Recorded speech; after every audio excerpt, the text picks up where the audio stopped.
ओम शांति। बाबा ने आकर हम सभी को माया पर विजय प्राप्त कराई है।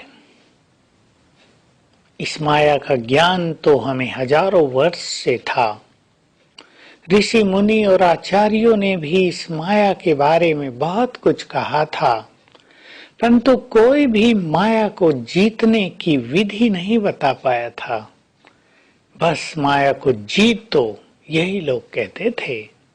पर बाबा ने आकर हमारी सोई हुई स्मृतियों को जगा दिया है, याद दिलाया तुम परम पवित्र आत्मा हो, याद दिलाया तुम देव कुल की महान आत्मा हो, याद दिलाया तुम कल्प कल्प के विजयी रतन हो। बहुत अच्छी तरह याद दिला दिया कि तुमने अनेकों बार, करोड़ों बार इस माया को जीता है। तो सोच लें हम सभी, जिन्होंने करोड़ों बार माया को जीता हो, उनके लिए अब इसे जीतना कितना सरल होगा।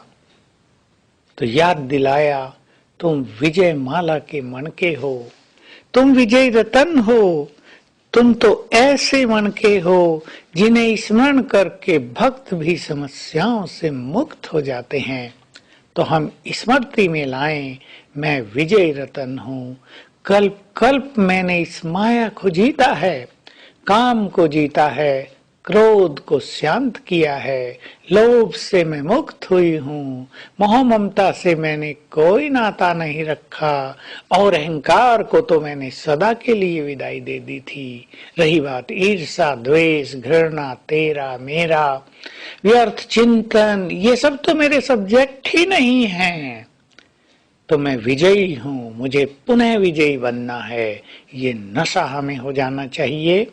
और हो सके तो आप 108 की माला में अपना नंबर ही फिक्स कर दो, विजन बनाओ, ये मेरा नंबर है। माला देखो, इसमें ये मेरा नंबर है। इससे क्या होगा, हमारे पुरुषार्थ की गति तेज हो जाएगी। मुझे ये नंबर प्राप्त करना ही है, ये लगन सभी विघ्नों को नष्ट कर देगी और हम अपनी मंजिल की ओर तीव्रता से चल पड़ेंगे।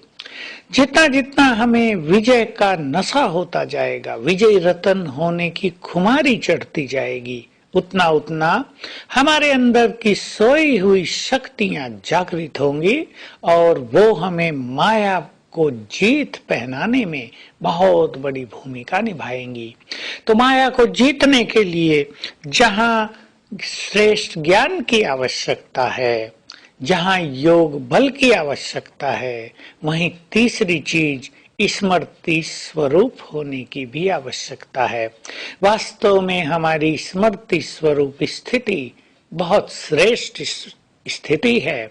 जब हमें स्मृति आ जाती है अपने भिन्न भिन्न स्वरूपों की, तो आज याद करेंगे बाबा ने मुझे तिलक दिया है विजयी होने का, विजयी भव।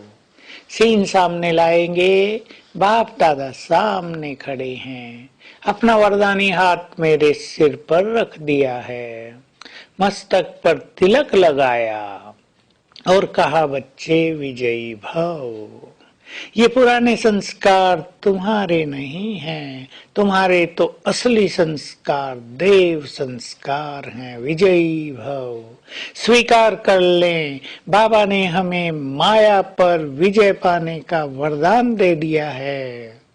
अब हमारी जीत निश्चित है। इसकी स्मृति में रहने लगे तो आज सारा दिन ये विजय का तिलक बाबा से लेते रहेंगे और अशरीरी होने की बहुत अच्छी प्रैक्टिस करेंगे, क्योंकि अनेक विकार देहभान से उत्पन्न होते हैं और जैसे जैसे हम अपनी निराकारी स्थिति में रहने लगते हैं, ये विकार सभी छूटने लगते हैं, हम वाइसलेस बनने लगते हैं, क्योंकि देहभान छूटने लगता है, इससे व्यर्थ संकल्प भी छूटने लगते हैं। तो आज विजयी रतन होने के साथ साथ हम निराकारी स्थिति का भी अभ्यास करेंगे। मैं आत्मा बिल्कुल देह से न्यारी निराकार हूँ। संकल्प करेंगे मेरा देह लोप हो गया, देह के तत्व प्रकृति के तत्वों में विलीन हो गए और बच गई मैं निराकार आत्मा। बस अपने स्वरूप पर बुद्धि को स्थिर कर देंगे तो सभी संकल्प इस स्वरूप में समा जाएंगे और हमारी स्थिति संपूर्ण रूप से निसंकल्प हो जाएगी। तो आइए आज से हम विजयी रतन बन जाएं। Thank you.